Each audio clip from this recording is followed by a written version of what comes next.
Welcome to another edition of Church and State with Chris Ferrara and Brian McCall, brought to you by the Fatima Center, where every couple of weeks we get together and see how church and state seem to be walking in lockstep towards utter destruction. But today we're going to sort of focus on just inappropriate things, like why would you do such things and what messages do they send? So let's start with the state. As we're filming this, the Democratic National Convention is going on. And it's interesting. I don't know if you've noticed this. It's funny how there's parallels in history, because 1968, the Democrats met in Chicago. They had a sitting president who stepped out of the presidential race, and their whole convention was surrounded by violence, the 68 riots. Well, now we're in 2024. They have a sitting president who was pushed out of the race. And at this convention, while the speeches were going on, they set up a mobile abortion and vasectomy clinic. So while you come along to hear Kamala Harris speak, you can go outside and get your abortion performed. I mean, again, actions speak louder than words. This is the action that they want to put on display. So when 68, there were kids outside rioting and fighting with police. Now they're just killing babies right outside the convention. Proving once again that the Democrat Party is a death cult and the party of Satan, basically. Yeah. Every excess in the tendencies we've seen over the last 50 years has been amplified in the DNC today. So what can we say other than it's the party of doom and destruction? If they succeed in regaining or retaining power during the next election, I shudder to think what's going to happen to this country. Well, and this here is their death bus that they set up, Planned Parenthood. And it's not just for show. There's multiple reports out of Chicago that at least in the first 2 days, 25 abortions were performed, murders were committed in this bus. But it's no surprising. I mean, the Democratic Party is funded by Planned Parenthood, which is a major money-making operation. The Abby Johnson, who came out of it, exposed that to everyone. That they're selling a product, and their product is abortion, and they pay for politicians to protect their product. So, not surprised that they're advertising their product outside. It's astonishing to me that they're getting any traction at all with the removal of Biden in a coup d'état. And what is their program? Death. Their program is death and perversion. They celebrate all kinds of sexual perversions. We're not allowed to call them that anymore, apparently. And they have a bus outside their facility at the DNC, killing people. Come and have your child murdered. It's almost like a sacramental ritual for them. To show that they're faithful to the cult, they produce a mobile abortion clinic to kill people while the convention is going on. And they portray themselves as paragons of morality compared to Trump. It's unbelievable. It's surreal. Yeah. Well, he made an accounting error. Don't forget that. He booked legal fees as legal fees. So, morally. Yeah, that accountant should not have pulled down the wrong menu item on the drop-down menu. And for this, 34 felony convictions. By the way, that's interesting because the prosecutor has said that he doesn't really object to delaying the sentencing until after the election. That's curious. Huh. I guess the election interference will be too blatant, trying to put the leading presidential candidate in jail days before the mail-in balloting and early voting begin.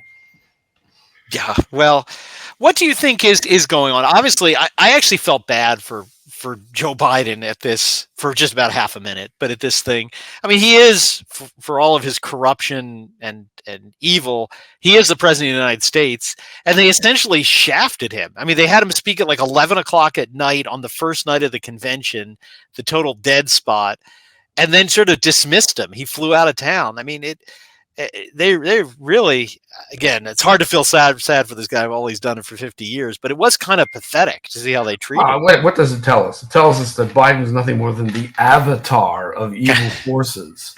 Yeah, a cipher, a puppet. It doesn't really matter who they put in that position, because what we're talking about is the forces of evil gathering for their final onslaught. Biden was just there. He was in the way. He no longer served his purpose, so they got rid of him and swapped him out for another boob and a non-entity. Kamala Harris, and people forget, by the way, that liberal media were ridiculing her only a few years ago, talking about her as the Harris problem, that Biden really needs to do something about Harris because she's a lodestone around his neck. She's basically a joke of a politician. She's never had a real job. She's incapable of speaking extemporaneously without making a fool of herself. But she's the new avatar of the forces of evil. And, Bill Maher said that he would have voted for Biden if Biden were reduced to a severed head in a jar of blue liquid. It doesn't really matter who's running in their name because it's all about the agenda. And the agenda is symbolized by that truck outside the DNC. Right. Death, perversion, and depravity. They're the party of depravity. And the hilarious thing is, as I said a moment ago, they get up at the podium at the DNC and talk about themselves as the harbingers of a new moral order, as opposed to Trump. Well, and again, the actions speak louder than words. At the same time, right there, with all the problems in this country, with people who can't even afford groceries because of the price of food going up, the Solicitor General of the United States was arguing at the Supreme Court that they have to overturn this injunction by a district court judge, stopping this most incredibly important issue, the regulations the Biden administration had to let boys into girls' bathrooms in schools. Now, fortunately, the Supreme Court didn't buy it, and they said, no, we're not going to overrule it. But, I mean, it's sort of Nero fiddled while Rome burned. They're passing rules about boys going into girls' bathrooms or playing basketball on the girls' team when, real Americans are suffering from real problems. So it just shows they really don't care about the American people. I mean, they want them dead or starving, essentially. Trump calls them lunatics because that's what they are. They're lunatics. The vice presidential candidate demanded that fourth grade boys be supplied with tampons. And I hope the name Tampon Tim sinks in and the whole Harris Waltz ticket, because that's what he is. He's Tampon Tim. He's a maniac, a lunatic, a kook, and a pervert. Yeah. Anyone who would mandate that is sick in the head. We're allowed to say that for now, but we'll see what happens if they regain or retain power in the next election. We may be in a situation where they pass hate crimes legislation that mirrors what we see in the EU. And for what I just said, I could be sentenced to jail. Yep. That's what they're aiming for. That's their goal. So fortunately, while this went on, this death bus, a cardinal of the church came and denounced this as against natural and divine law. And no, sorry, that's an alternate universe. That didn't happen. But a cardinal of the church was there, but didn't have a word to say about the death bus that he must have walked through to get there. Cardinal Blase of Chicago, who's worried about suppressing Latin masses and making sure there's at least one Novus Ordo a month in your Latin mass community, cracking down on that, but didn't have anything to say about this abortion bus in his diocese. I spotted this clown 24 years ago when he was up in North Dakota. I wrote an article for The Remnant rebutting the claim that, the new young bishops, they're going to restore orthodoxy. I said, really? Look at this character. Wow. And I talked about how he was daintily poking a shovel into the ground to break ground for the new Lakota Indian tribe worship center, where they could have their Indian rituals intermixed with Catholic worship.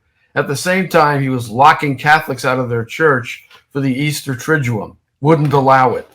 I said, this is the future of the American hierarchy. And for him to give the invocation at the Democratic National Convention, what besides basically invoking a satanic cult has this man done?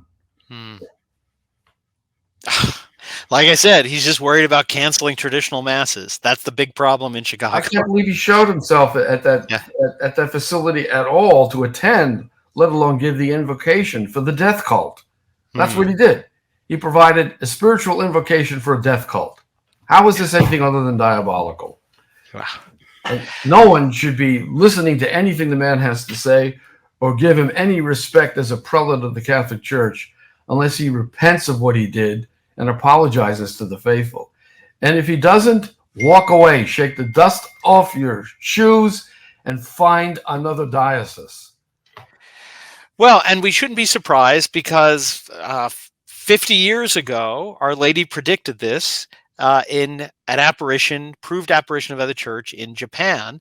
And actually, you met her, the late Sister Agnes, who died just this week, the visionary Sister Agnes. You met her when you were in Japan several years ago. About 20 years ago. Yeah.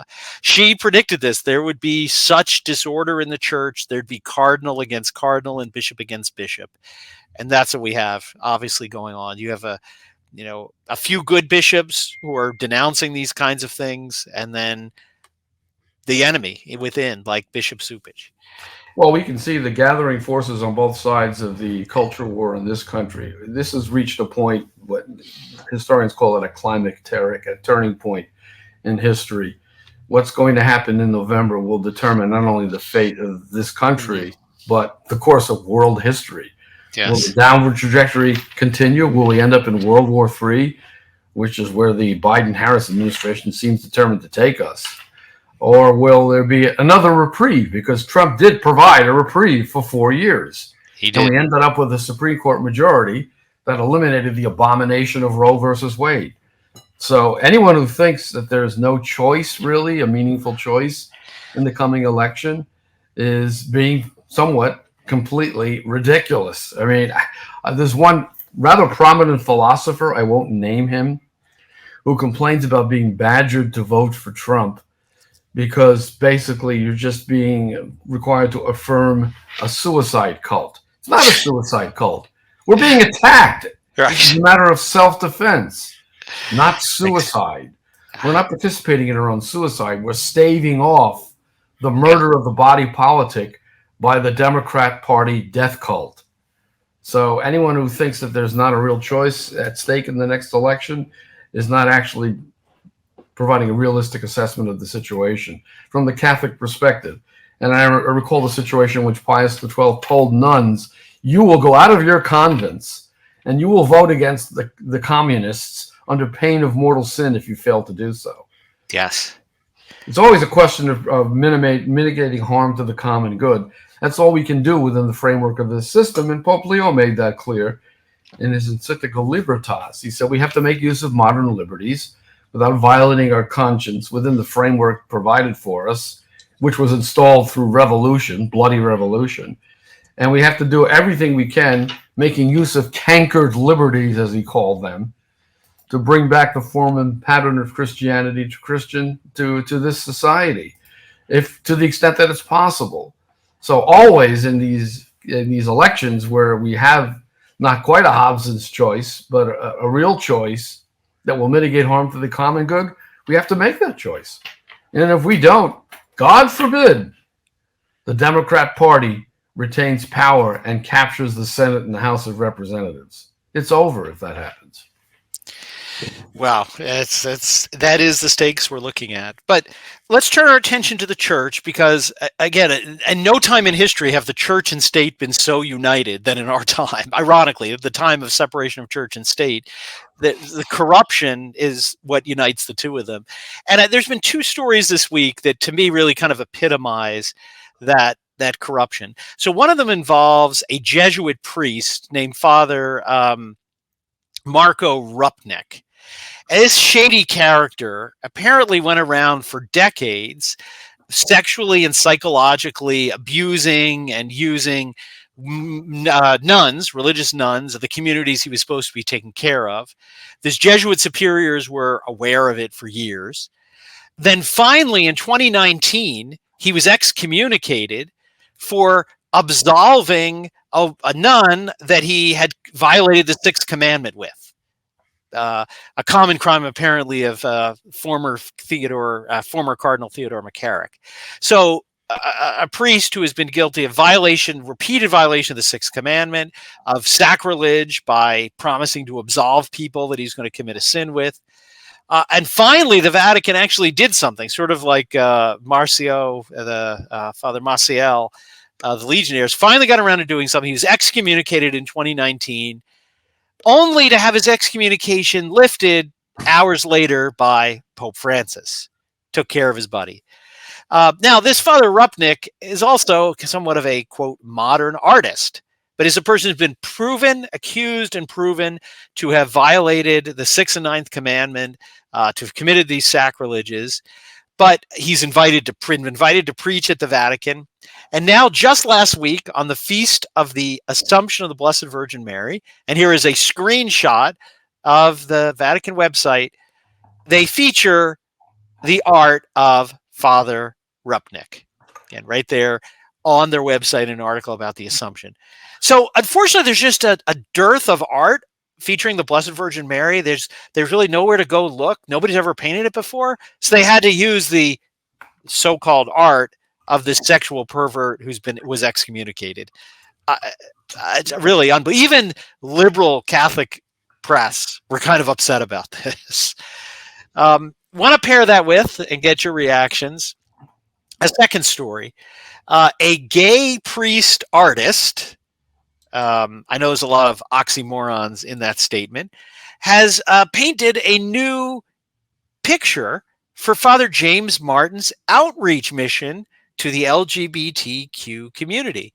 And this was celebrated by church officials as this credible image showing the great inclusiveness of Pope Francis.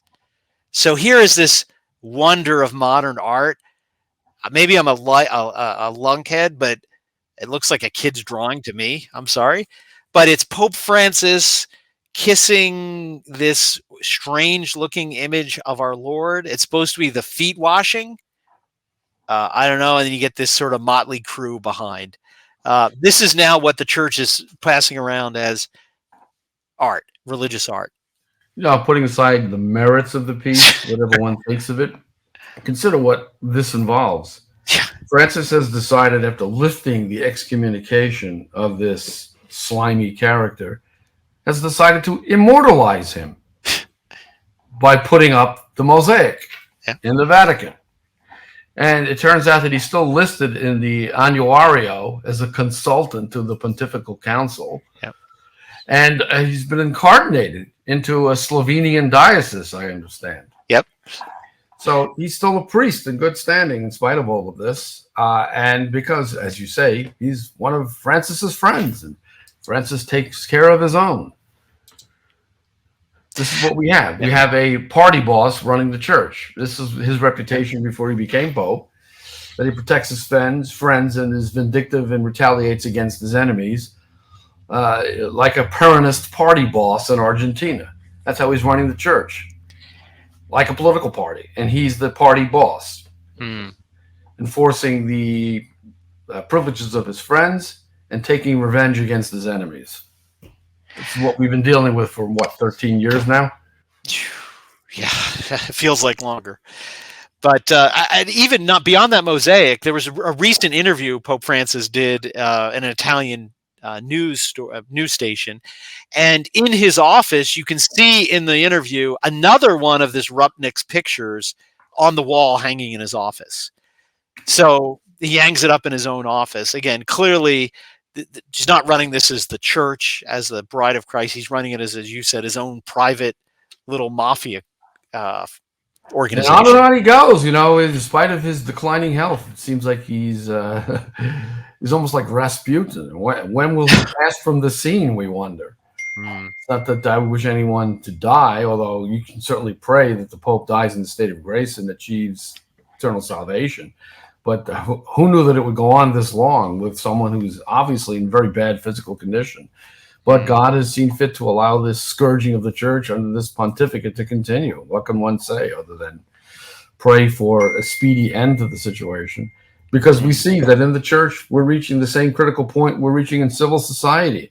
We've always said things are bad, that things are getting worse, that apocalyptic developments seem to be on the horizon. But never have we been in a situation where in both church and state, we've reached this almost a fugue state of evil, reaching what seems to be a terminal point. This is unprecedented as far as I know. Well, unprecedented, and you're right. If you had said many of these things, even 10, 15, 20 years ago to someone, if you were to say, just for example, there'd be an abortion truck outside of a major party's platform, or there'd be a man dressed up as a woman boxing with a woman in the Olympics, people would have said, "You're nuts. This will never happen. Oh, come on. That's crazy. That'll never happen." And I then mean, to even top it off, you have a cardinal providing the invocation right, for this exactly. gathering of lunatics. But it just shows how the liberalism never has an endpoint. They're on an escalator that never ends. And what I think the faults, and this is I think what was the flaw of Vatican II. A lot of good intentioned people said, you know what? I'll just give them a little bit of what they want. If we just let them advance the ball a little bit, they'll be happy and we'll stave off something worse. And I think, my own opinion, but having read a lot about the history of Vatican II, I think that attitude influenced a lot of the bishops of Vatican II. They weren't really for this liberal agenda, but they were just so annoying, these liberals, and whining, and let's just throw them a bone and they'll go away. And the lesson I think we hopefully have learned is, in church and state, they don't go away. They come back for more. And every little concession is just a one step in, ready for the next step. Well, Father Felix, I think his name is Salvani, I forget the exact pronunciation of his name, wrote a little book called Liberalism is a Sin. Yes, great book. I think of liberalism as a moral and spiritual black hole that sucks all that is good into it. And now we're at the event horizon. If we go any further, we're going to be sucked in and disappear. And the function of someone like Trump is to keep us from being swept into the black hole entirely. But that's what we're dealing with. That's why when you say liberalism has no endpoint, that's what we're talking about. It's the total absence of good. And what they're striving for is the extinction of whatever is left of the moral order in this country. That's why we see the abortion truck outside the DNC. Again, this is their sacrament. This is their religion, killing people in the womb. And you're right. It is really a religion. It is a religion. They have rituals. They have their own invocations. They have their dogmas. I mean, it really, because when the true religion is suppressed, then there's, nature abhors a vacuum. There will always be something to take its place. But absolutely right. That's a great book, Liberalism is Sin. If you haven't read it, here's the author. It's Felix Sarda e Salvani, and there's many English translations. But it really is a very pithy book that diagnoses this what's wrong with liberalism. It's the anti-gospel, and anyone who thinks that America is a secular state has got it wrong. America actually is, in a sense, a confessional state. I refer to it as this idea of the sacred secularity of America. No one must interfere with the sacred secularity by anything so audacious as the gospel and the law of the gospel. Yeah. So we do have, in a sense, a confessional state. There was a Mormon historian of all people who talked about an anti-theology of the American state.